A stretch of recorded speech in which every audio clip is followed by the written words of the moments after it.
Fibre তো নাই মনে হলো। ফাইবার না, স্মেলটা খুব ভালো। আসসালামু আলাইকুম ওয়া রাহমাতুল্লাহি ওয়া বারাকাতুহু। সুপ্রিয় বৃক্ষপ্রেমী ভাই বোনেরা, আলহামদুলিল্লাহ আজকে অনেক মুরব্বী বয়স্ক, আমাদের চেয়ে অনেক সিনিয়র, ওনাদের আগ্রহ দেখে আমি খুবই অভিভূত।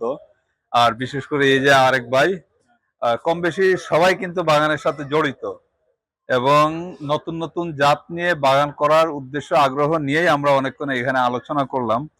তো ওনাদের সৌজন্যে এখানে দুইটা আম আমি কাটতে চাই, দেখে ওনাদের কাছে টেস্ট কেমন লাগে।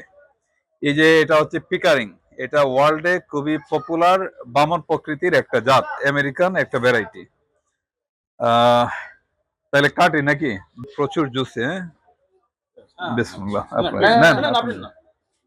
আরে আমি কি সিনিয়র মুরব্বি হিসাব? আমটা ওই যে সিলেট থেকে আসছে তো, ক্যারেটে করে একটু চাপ পড়ে নরম হয়েছে একটু।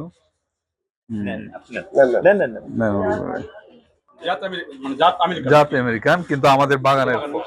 হ্যাঁ, খান খান।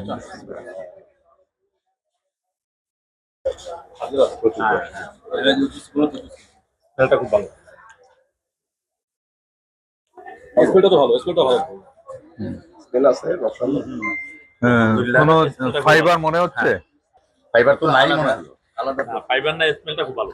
কালার এই দাগগুলো থাকবে না, তাই না? যখন নাকি বেকিং হবে থাকবে না। আর এই আমের কিছুটা ফাইবারই একটা ইয়ে থাকে, আর কালার আসলে থাকে। হ্যাঁ হ্যাঁ।